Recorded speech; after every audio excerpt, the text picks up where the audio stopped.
Bore hyfryd yn Aberystwyth. Isn't it a fantastic venue? Is it a better building in Wales?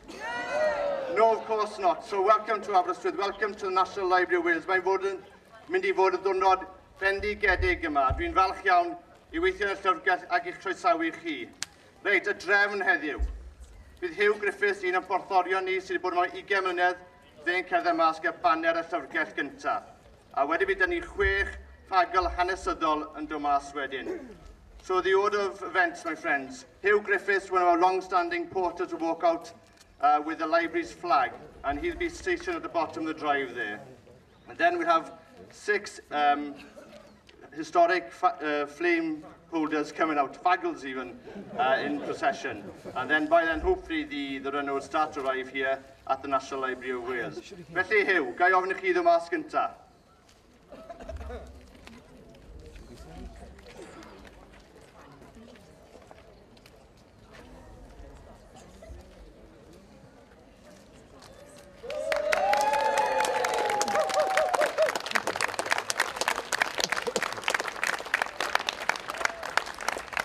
Mae'r llyfrgell wedi dathlu 100 mlynedd yn 2007 a 100 mlynedd yr adeilad.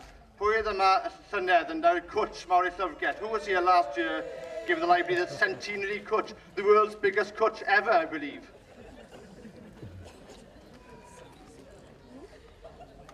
The library is a legal deposit library, which means that by law we have the right to a copy of everything printed in the UK and the Republic of Ireland. So we have about 6 million books in the library's collections. There are over 1 million maps, 800,000 photographs, 40,000 paintings, 20,000 postcards, and 300 members of staff. Reit, y person cyntaf iddo mas nawr ydy Andy Marshall.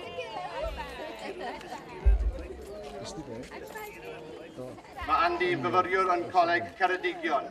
Ac oedd Coleg Ceredigion yn ei camp mawr yn ei ffilm arbennig i ddangos wedyn yn Llyfrgell Genedlaethol.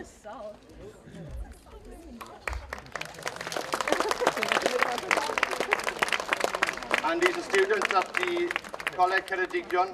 He is part of the team which produced Precious Life, a special film about sports in Wales. Nesaf iddo mas ydy Abi Casipilai. Mae Abi yn fyfyrwraig i dysgu yn astudio Almaeneg a gwleidyddiaeth rhyngwladol fan hyn yn Coleg yn Aberystwyth. Mae'n hoff iawn o chwarae bêl-droed. Dwi ddim rhaid wedi cael dîm rhaid cefnogi. Abi is a student at the university here in Aberystwyth. She studies international politics in German and is a keen football follower, but she hasn't told me which team she supports. Being very diplomatic. And nesa, mae da ni Hannah Tyson. Sorry, Gareth Farrow. Ddim wedi cael newid lliw. Mae Gareth yn adnabyddus I nifer o bobl. Oedd Gareth yn cadw'r Fflam a'n Llanrhystyd ddoe. Mae hefyd wedi cynrychioli Cymru a Prydain Fawr yn cynwyo. Gareth is a very well-known figure here in Aberystwyth. He carried the flame yesterday in Llanrhystyd. He has also represented Wales and the UK at canoeing and is currently studying at the University in Cardiff. Ac yn nesaf mae da ni Jane Day. Mae Jane yn dod Aberystwyth yn byw yn Abermagwr. Dau o blant, Sean a Thomas, ydyn nhw yma? Dyma Sean a Thomas. Mae Jane un o staff y llyfrgell. Ac wedi bod â ni ers blynyddoedd maith, wedi cyfraniad mawr iawn I llyfrgell yn gwaith ag yn amser gysfar. Jane is one of the library staff. She's from Aberystwyth, now lives in Abermagwr, and her 2 sons, Sean and Thomas, I presume are here somewhere, but being very quiet. Dim anw. Dylwch yn oed, mam, de?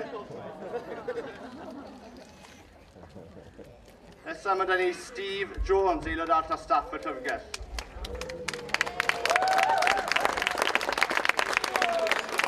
Steve yn aelod poblogaidd iawn o'r staff. Ni'n aled sydd ei blynyddoedd wasanaeth i'r Llyfrgell Genedlaethol. Ac ydyn chwaraewr picdroediwr da iawn yn ei amser. Steve is another member of the National Library of Wales staff.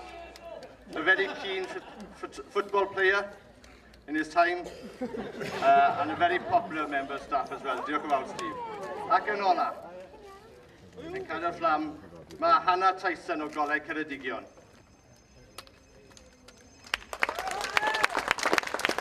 Hannah hefyd yn un o'r criw nath wneud ffilm Precious Life. Dyna pam o'n i wedi dewis Goleg Ceredigion. Hannah is also from the Goleg Ceredigion. She's one of the team who produced Precious Life, a special film which won an Olympic award for its contribution. So very warm welcome to you, Hannah.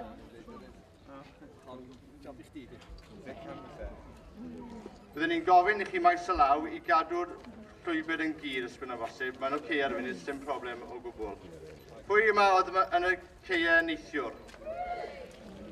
So chi eisiau gweld y Fflam ddwy waith? Mewn stereo. Right, well, it was a very good night last night, but hopefully we'll have a very good evening this afternoon. Remember, of course, that we have an exhibition here. Mae arddangosfa dilyn y Fflam, a mae Phil Cope, y curadur yma, ymlaen tan ganol mis Gorffennaf. The following the Fflam exhibitions on here in the library has been on until mid-July.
The Fflam and SI.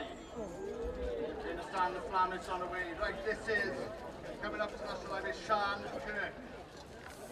Sian is a school teacher in Aberdeen, teaches French, and pan o'r tîm o gyfres Deg Jonathan, mae'n byw yn Aberdeen, mae'n byw yn Aberdeen, pan y tîm Deg Jonathan ar estyn egwyl. Croeso fawr iawn i Sian Kirk sy'n cyrraedd y Llyfrgell Genedlaethol heddiw, 8 o Fai 2012. Sian Kirk, a big warm National Library Wales welcome.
Fflam a Bridget Jones.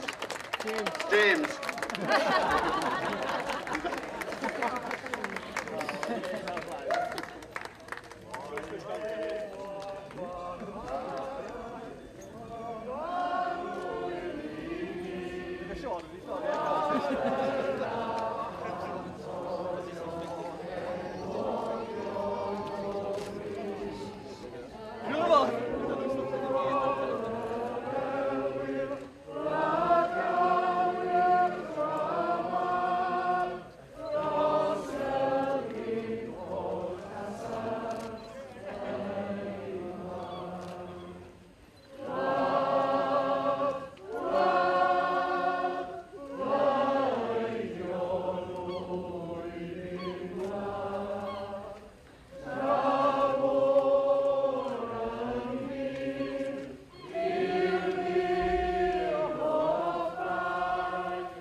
Bron i mynd, pant ni mlaen I Fangor.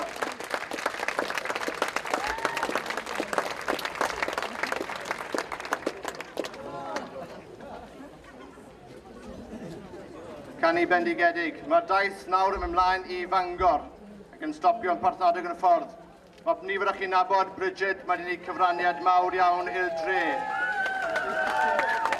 Mae cronfa wedi codi dros 8,000 o bunnau I blant gyda'r problemau. Mae hi'n seiclo. Mae hi wedi gwneud lot mawr o waith yn y cymuned. Bridget James is very well known in the area. Her charity has raised over £8,000 for a good cause. Felly dyna ni. Mae Fflam yn gadael nawr yn mynd I Fachynlleth, Dolgellau, Porthmadog ac gorffen y Mangor heno. Diolch yn fawr I chi gyd am droi yma.